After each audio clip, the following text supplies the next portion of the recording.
Hey donc salut à toutes et à tous, les amis, c'est donc Darkose et aujourd'hui on va donc parler ensemble du dernier chapitre de Boruto. Vous étiez d'ailleurs énormément nombreux à m'envoyer des messages pour savoir quand allait arriver la fameuse review, mais pourquoi se précipiter? Parce que le chapitre est vraiment nul en fait. De A à Z, le chapitre est vraiment très mauvais et il n'y a que des erreurs et c'est pitoyable. Je rigole, le chapitre est juste extraordinaire, il faut bel et bien encore une fois l'avouer. Bah là on arrive sur bientôt un an de chapitre ouf non-stop. C'est-à-dire que nos trois grandes personnes, Kishimoto, Ikemoto et Kodashi, nous sortent un chapitre mensuellement et chaque mois c'est juste une claque et c'est crescendo. C'est ça le pire, c'est que je me dis putain, ils ne peuvent pas faire mieux que le mois dernier et ils le font.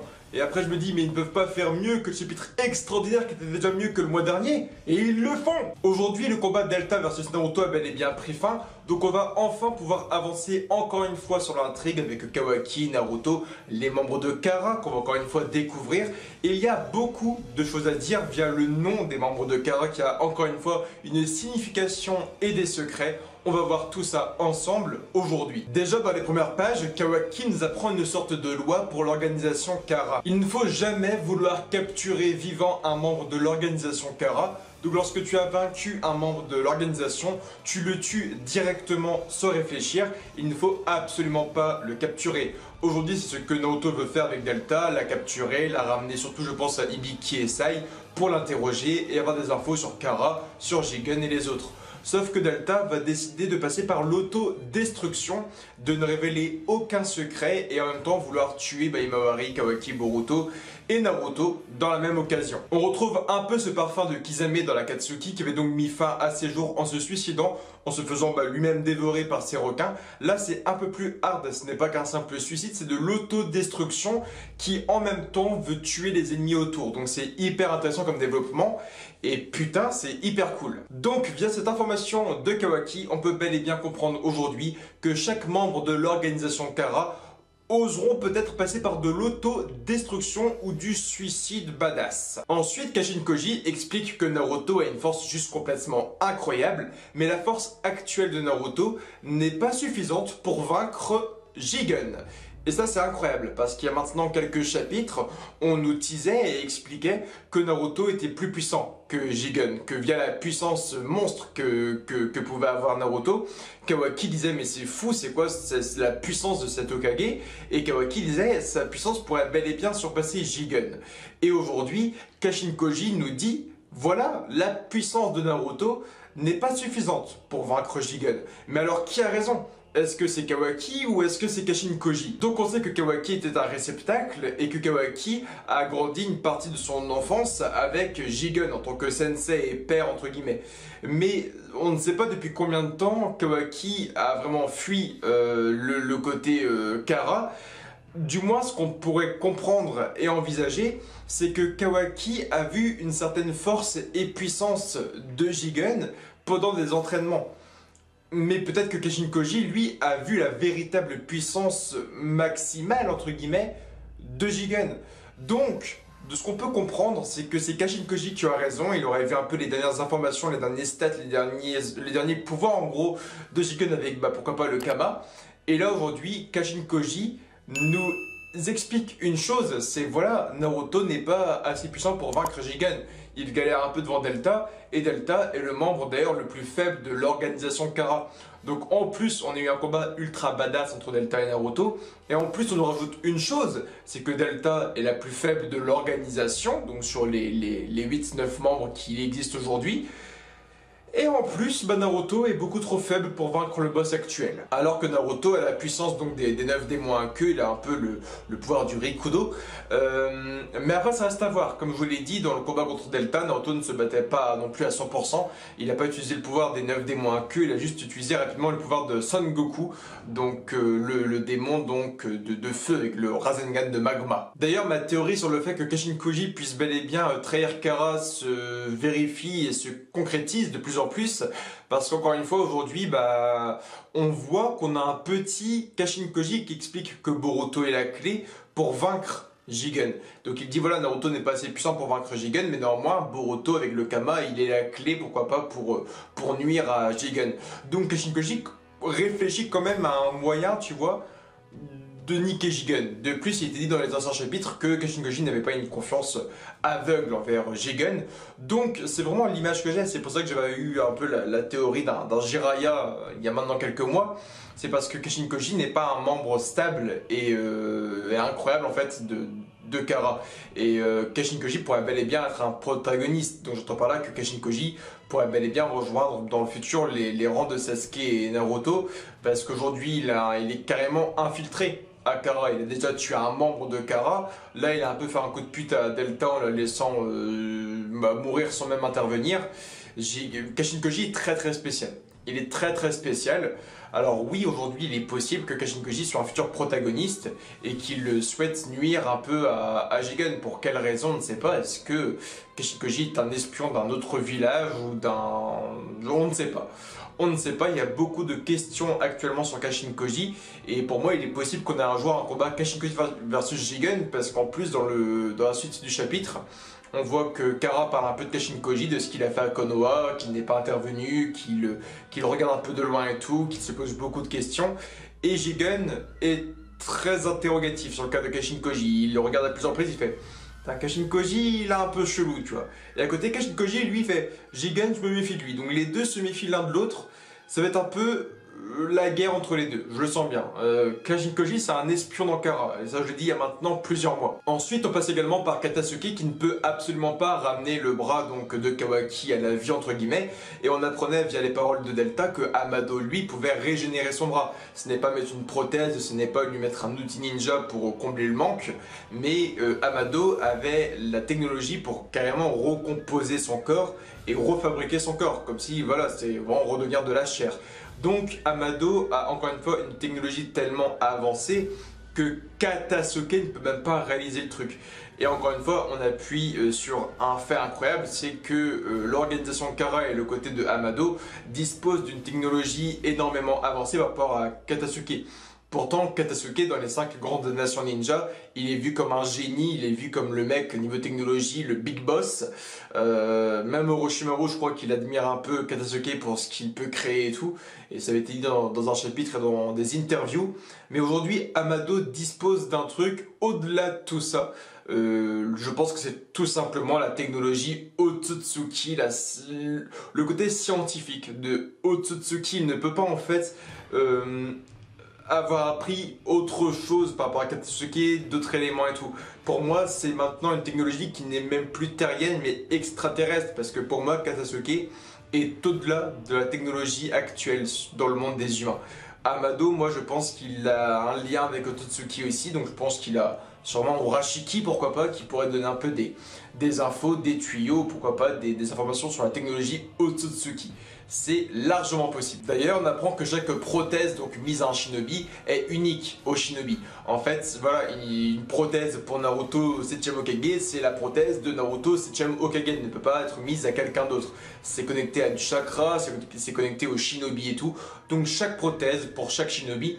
Donc Katasuke explique que Kawaki va devoir se trimballer avec un bras en moins pendant plusieurs semaines, temps d'élaborer une sorte de prothèse. Avant que Naruto ait tout simplement un coup de génie en prenant sa prothèse à lui, la mettant à Kawaki et diffusant du chakra de Naruto dans la prothèse.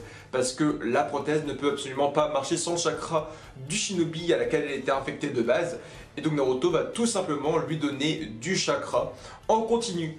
Ça veut dire que ce que tu vois dans le chapitre, quand il met juste un peu de chakra et voilà, c'est faux. Il est dit plus tard dans le chapitre que Naruto donne du chakra non-stop et ça peut être dangereux dans tous les cas en fait. Déjà, ça veut dire que Kawaki dispose un peu du chakra de Naruto. Donc il a un peu du chakra du 7ème Hokage, ce qui n'est pas rien. Et puis il a peut-être un peu du chakra de Kurama. Ce qui explique aussi sur la fin pourquoi pas que Kawaki voit Kurama et que, comme il est dit dans les spoilers, que Kawaki rencontre Kurama. Souvent quand on parle de rencontre entre une personne et Kurama, c'est qu'il a un peu de chakra, qu'il a un peu de choses. Par exemple, les gens de la 4ème grande guerre ninja, lorsqu'ils avaient un peu le chakra de Kurama et le manteau de chakra de Kurama, ils pouvaient sentir les émotions de Kurama et de Naruto pendant la guerre, de tout ce qu'ils avaient traversé et vécu ensemble. Aujourd'hui, on te parle d'une chose, c'est la rencontre entre Kawaki et Kurama sur la fin du chapitre. Pour moi, c'est sûrement via le don de chakra de Naruto sur la fin, tu vois. C'est un peu le même symbole et la même image. Néanmoins, il y a un problème, si Naruto vient s'endormir, la prothèse ne marche plus. Il faut vraiment que Naruto soit réveillé non-stop, tu vois, pour que la prothèse marche. Donc, Naruto explique, la prothèse marche comme ça, je t'en dois une, hein, carrément, tu as sauvé ma vie et celle de Himawari, tu as risqué ton propre corps et ton propre bras pour sauver ma vie et celle de ma fille, donc je te dois bien ça. Je vais donner du chakra en continu et tout, et voilà, je ne peux que te remercier comme ça, et encore ce que je fais là, c'est rien à côté de ce que tu as fait pour moi et ma fille. Néanmoins, lorsque voilà, je vais m'endormir, ton bras ne marchera plus. Là, il peut donc vraiment y avoir un problème, parce qu'on parle du fait que Naruto s'endorme, entre guillemets, mais si Naruto est assommé, si Naruto vient un jour par perdre connaissance, le bras droit de Kawaki meurt complètement. Donc il est possible aussi qu'on ait une scène dans le futur, avec Kawaki qui se bat contre un membre de Kara, avec à l'opposé Naruto qui se bat contre un membre de Kara. Si Naruto se fait assommer, sceller ou pourquoi pas tuer, bah Kawaki pourra se battre et d'un coup, bim, son bras s'endort et il ne peut plus du tout utiliser son bras droit. Et Kawaki se fait aussi complètement démonter. C'est un peu un secret, hein, le fait de dire voilà, quand je vais m'endormir, ton bras ne marchera plus. Il faut voir au-delà de tout ça.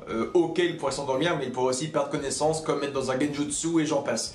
Vraiment faire attention à ça parce que Kawaki dispose d'une prothèse ultra puissante qui pourrait donc bel et bien absorber le chakra comme le faisait déjà Naruto dans un chapitre, mais en même temps ça peut être un handicap. Le chakra est une force qui unit, c'est un peu la phrase de Naruto aujourd'hui dans le chapitre qui explique un peu à Kawaki ce que c'est que le chakra, et il dit bel et bien le chakra est une chose qui unit, c'est une signification, c'est une citation de Hagoromo Otsutsuki, donc le Reikodo Sennin directement, qui expliquait que le chakra était la force qui unissait les gens un à un. Et donc si tu voulais coller les morceaux avec des gens d'autres pays, la seule chose qui te mettait un lien avec un shinobi d'ailleurs, c'était bel et bien le chakra. Et aujourd'hui, Naruto réutilise la citation de Hagoromo Otsutsuki, et c'est juste hyper joli, c'est un très beau clin d'œil. Est-ce que l'amputation et le fait de mettre une prothèse est aussi la solution pour faire disparaître le kama? Kawaki explique aussi dans un chapitre qu'il en a marre d'avoir ce sceau qui lui pourrit la vie, qui lui a pourri son enfance. Et Kawaki expliquait dans ce fameux chapitre à Boruto, voilà, il faut qu'on fasse des recherches, des regroupements d'informations sur le kama pour qu'on puisse se débarrasser justement du kama. Et donc Kawaki a vraiment cette idée en tête de se débarrasser du kama, et aujourd'hui il dit à Boruto, est-ce que l'amputation et mettre une prothèse après ne serait pas en fait la solution pour faire disparaître le kama? C'est vraiment retourné en tant que blague, mais on voit que Kawaki ne rigole pas, c'est sûrement une idée qu'il a en tête aussi, de s'amputer le bras, comme ça il n'y a plus de kama. Est-ce que ça pourrait marcher? Est-ce que si tu coupes ton bras, le kama disparaît vraiment? Est-ce qu'il pourrait migrer sur une autre partie du corps? On ne sait pas, ça peut donc vraiment être encore une fois très étrange. Ensuite donc il existe 3 deltas. J'avais fait une vidéo il y a maintenant quelques mois aussi, un peu sur le côté delta, son nom, son prénom, l'étymologie de son prénom, de ses pouvoirs, de ses compétences. Et je vous avais dit aussi dans cette fameuse vidéo que Delta aurait pu avoir plusieurs corps en tant qu'Android, avoir plusieurs formes de Delta. Je te mets un extrait en vidéo si tu veux. Delta est donc lié au circuit électronique avec les 3 faces d'un triangle. Elle pourrait donc bel et bien aussi avoir 3 corps, mais ça c'est beaucoup trop what the fuck pour être réel. Et au final, en fait j'avais raison, donc je m'admire à moitié. Donc Naruto a un peu galéré contre un membre de Kara avec un seul corps, donc on se dit est-ce que Naruto aurait pu se débrouiller face aux 3 Delta d'un coup, parce qu'ils auraient en plus partagé leur vision, leur connaissance, leur savoir et tout. C'est très intéressant. Néanmoins, c'est aussi dangereux parce que Delta, si elle fait un match retour, elle pourra donc bel et bien, pourquoi pas, supprimer Naruto. Elle sait ce que Naruto veut protéger, elle connaît plus ou moins maintenant cette technique, son style de combat. Donc ça peut être intéressant d'avoir un deuxième combat, même si je ne pense qu'il n'existera en fait jamais. D'ailleurs, j'étais un peu mauvaise langue parce que j'expliquais aussi que revoir Delta dans un autre combat serait inintéressant parce qu'on avait vu tout d'elle. Mais si elle a encore 2 corps, si elle est encore là aujourd'hui, c'est qu'elle a des choses à montrer. Est-ce qu'ils ne vont pas fusionner les 2 corps de Delta pour créer un Delta complètement unique et beaucoup plus puissant avec des capacités complètement boostées via ce que peut faire un Mado? On ne sait pas. On sait que Delta est un mélange aussi de circuits électroniques et de réponses de fragmentation électronique. Donc c'est possible, pourquoi pas, d'avoir une sorte de fusion de 2 corps de Delta. pourquoi pas. On rencontre Bolo, donc le numéro 3 de l'organisation, avec les 3 traits sur le visage, le moustachu qui ressemble plus ou moins à un Kinshiki, et Bolo a un pouvoir, donc il est plus ou moins une sorte d'hologramme vivant. On voit que Delta veut le frapper et elle passe complètement à travers de son corps et c'est carrément un hologramme. Alors oui, je me posais la question de est-ce que il n'est pas vraiment là, est-ce qu'il est ailleurs en tant qu'hologramme, parce que les membres de l'Akatsuki par exemple se réunissaient via des hologrammes, mais là aujourd'hui il est bel et bien physique et il explique dans ses phrases qu'il est bel et bien là, qu'il est venu voir Delta en personne parce qu'il pensait qu'elle était complètement morte, tuée par Naruto à la base. Mais oui, il est bel et bien présent, mais on traverse son corps. Est-ce que c'est via des pupilles, un jutsu, ou est-ce qu'on traverse tout simplement son corps non-stop? Et donc là, si Bolo n'a pas en fait de physique et d'apparence, vraiment de choses physiques, ça va être très compliqué. Comment se battre contre un ennemi qui n'a pas vraiment de chair ni de physique? Parce que de ce qu'on voit aujourd'hui, le premier contact physique qu'on a avec Bolo, on veut le frapper et on le traverse en fait. Donc ça se trouve, on ne peut même pas frapper Bolo, tu vois. Ça peut être hard, ça peut être complètement what the fuck, mais aussi étrange. On rencontre également donc le deuxième qui s'appelle Code, qui est donc le numéro 6 de l'organisation, et Code qu'on avait vu dans un chapitre avec le pantalon un peu pas de def, un peu en mode Rock Lee et Guy et tout. Code qui peut être complètement intéressant et qui peut sûrement être l'un des membres les plus puissants et intéressants de l'organisation Kara. Je t'explique pourquoi. Code explique tout simplement que sa mission dans l'organisation est de tuer les adversaires que Delta ne peut pas tout simplement tuer. Donc, Code, c'est vraiment le mec qu'on sort lorsqu'il y a un mec trop puissant, tu vois. Et ça, c'est déjà badass. C'est que Code, il va pas aller tuer Konohamaru, parce que Konohamaru, c'est beaucoup trop faible, donc on envoie Delta ou bien des membres externes de l'organisation. Mais lorsqu'il y a un membre beaucoup trop puissant comme Sasuke Uchiwa ou Naruto Uzumaki, Code pourra donc bel et bien être envoyé au combat pour se débarrasser d'eux. Et ça, c'est hyper intéressant. Code est donc vraiment vu comme une sorte de Joker. L'étymologie, donc la signification de son prénom a également, je pense, une importance. Parce que oui, Code est tout simplement une chose assez intéressante par rapport à Delta. Sans oublier qu'une sorte de Alpha et de Oméga pourrait bel et bien exister, pourquoi pas, dans l'organisation, et Code pourrait bel et bien les rassembler. Dans la signification d'un code, c'est un mélange de symboles, c'est une fusion et addition de symboles, pourquoi pas des additions des symboles Oméga, Delta et Alpha. Parfois le code est aussi un recueil des lois, et ça c'est hyper intéressant. On sait qu'il y a des lois dans l'organisation Kara, et code, dans sa signification, est parfois aussi le recueil des lois. Il peut également être le décret des lois de grande importance, et donc vraiment dans la signification d'un prénom. Donc pour moi, code pourrait donc bel et bien être, pourquoi pas, le premier membre de Kara, un peu les grands secrets de l'organisation. Code pourrait donc vraiment être hyper intéressant. Je pense qu'il cache beaucoup de secrets et il a une grande importance dans Kara. Un peu, tu vois, à l'image d'un Itachi ou bien d'un Nagato, tu vois. Un peu le mec qui a dû lancer l'organisation, qui a dû, pourquoi pas, faire les recrutements et tout. Pourquoi pas être la personne qui a créé et qui a vraiment lancé, pourquoi pas, Delta, Omega et Alpha s'ils existent. Et donc ensuite, tout le monde va un peu se réunir, donc on va commencer un peu à parler donc d'une chose, c'est Kashin Koji surtout. Donc là on a un peu tous les membres, on a donc Bolo, Code, Delta, Jigen et Amado. On voit que Kashin Koji est encore à Konoha. Et puis nous avons un truc, c'est le vieux qui est mort donc dans le passé. Il manque un membre, il y a Kawaki le numéro 9, il manque quelqu'un encore. Et on ne sait pas si c'est un Otsutsuki, mais je pense que oui. Tout simplement pour les informations sur le Kama qu'ils ont, qui est une source de pouvoir Otsutsuki, enfin il y a plein d'infos là-dessus. Et puis la technologie de Amado. Moi je pense qu'il y a au sein de Kara un membre externe interne entre les deux qui pourrait être de la branche Otsutsuki. Et j'espère que c'est Urashiki. On apprend également après la mort de Momoshiki que Kara a examiné le corps de Naruto. What the fuck? C'est vraiment dit dans le chapitre, oui, après la mort de Momoshiki, l'organisation Kara, et sûrement je pense Amado, ont examiné le corps de Naruto. Sauf qu'à aucun moment Naruto a croisé un shinobi de Kara, il n'a pas eu de combat rapide avec eux. Est-ce qu'ils ont envoyé une sorte de drone ou bien de mini-mouche dans Dragon Ball Z avec Cell qui a un peu un robot espion qui a examiné le corps et tout? Comment ça a été fait? Est-ce qu'il y a un membre externe qui est à la rencontre de Naruto pour lui parler d'un truc en mode « Oh, j'ai une mission pour vous » et il a regardé un peu le corps de Naruto, voir s'il avait le Kama. En même temps, il dit on a examiné son corps, donc ils ont dû le voir torse nu, pourquoi pas nu, entre guillemets. On se pose beaucoup de questions. Comment Kara a examiné le corps de Naruto? Ça n'a jamais été dit. Et enfin, le truc assez lourd, c'est qu'avant de mourir, Momoshiki Otsutsuki a fait de Boruto son réceptacle. Et donc là, c'est complètement what the fuck, on est complètement sur le cul. Ça veut dire qu'à l'intérieur de Boruto, bah, il y a encore Momoshiki. C'était un peu la grande question, c'était un peu ma théorie aussi. On voyait que Boruto entendait beaucoup Momoshiki, il rentrait parfois en lien avec Momoshiki quand il y avait de la résonance avec Kawaki. Et là on apprend aujourd'hui que oui, Momoshiki est sûrement dans Boruto et que Boruto est le réceptacle de Momoshiki. Donc Boruto est le réceptacle de Momoshiki et Kawaki est le réceptacle de Jigen. What the fuck. Et encore une fois, tout est complètement remis en question, c'est parce qu'à la fin du manga, enfin du moins de l'un des arcs importants avec Kawaki et Boruto du futur, rien ne garantit encore une fois que c'est Boruto et Kawaki. Ça se trouve, t'as un combat de Jigen versus Momoshiki, tu vois.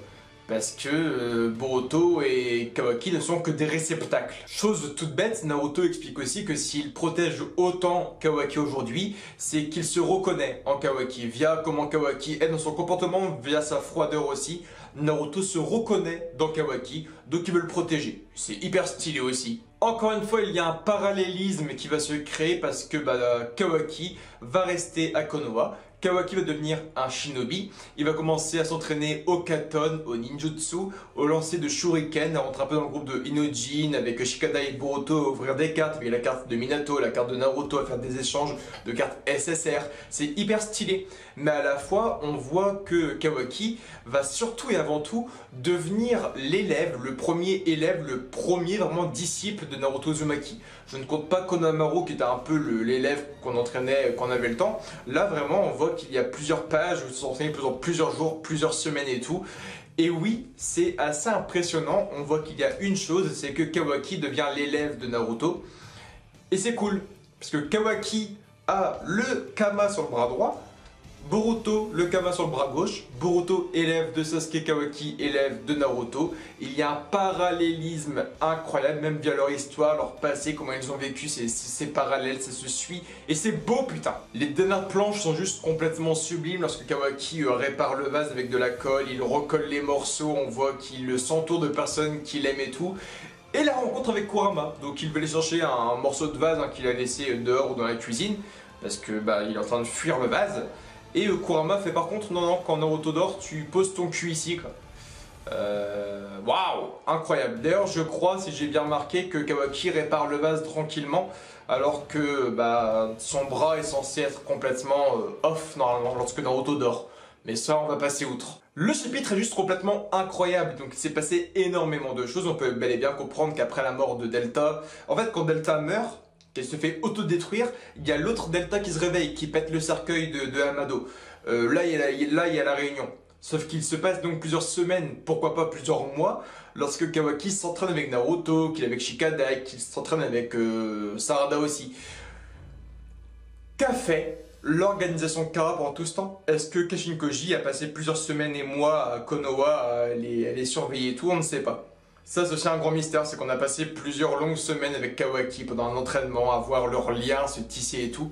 Mais comment a agi Kara? Comment a agi Kara? Est-ce que là, on va pas voir d'un coup Kashin Koji arriver blessé, faire « Ah je me suis fait niquer par Kara, je rejoins Konoha ». Je sais pas, pourquoi pas. Alors oui, le scénariste Kodashi a fait un boulot de psychopathe, le dessinateur Ikemoto a fait un boulot de taré, et Kishimoto, ça se voit qu'il était derrière pour plusieurs choses, enfin il y a plusieurs symboles, ça se voit qu'il y a une petite inspiration, une plume Kishimoto. C'est juste hyper bon. Maintenant, moi j'ai hâte de voir Code, j'ai hâte de voir Bolo. Donc Code, c'est vraiment une signification de code, ça c'est obligé, c'est le circuit du code. Delta, le code, je vois bien Omega et Delta maintenant arriver parce que il y a plusieurs membres externes, il y a un membre encore interne, à voir s'il n'y a pas un 10e membre aussi qu'on n'a pas encore vu, même s'il n'a pas été cité aujourd'hui. On se pose beaucoup de questions. Normalement, Code est une édition de symboles et un rassemblement de symboles. Le seul symbole qu'on a aujourd'hui, c'est Omega. C'est Delta, excusez-moi. Est-ce qu'il n'y aurait pas Omega? Est-ce qu'il n'y aurait pas Alpha? Bolo, je ne peux pas trop vous trouver une signification à ce prénom pour l'instant. Dans le sens où c'est un peu comme le personnage de Dragon Ball Super, Molo, qui est l'espèce de boucle là. Moro c'est pareil, on ne sait pas si c'était Moro, on ne sait pas si c'était Moro, on ne sait pas la signification, et passant de la trad de japonaise à coréenne à anglaise à française, les noms changent parfois. Vous avez vu par exemple qu'en France, nous on disait le kama, le kama. À côté, on a nos amis anglais qui disent le karma. Donc ça change complètement. Aujourd'hui, j'attends une validation en fait de l'équipe du manga Boruto. Est-ce que c'est Boro? Est-ce que c'est oui ça, est-ce que c'est Boro? Est-ce que c'est Boro? On ne sait pas la signification. Le bolo au Japon, c'est un biscuit.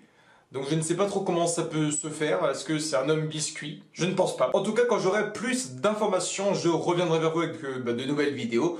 En tout cas, je vous dis à très bientôt pour de nouvelles vidéos. Like, commente, abonne-toi à Facebook, Twitter, Instagram et Snapchat. Et je vous dis à très bientôt pour de nouvelles vidéos. Datebasa!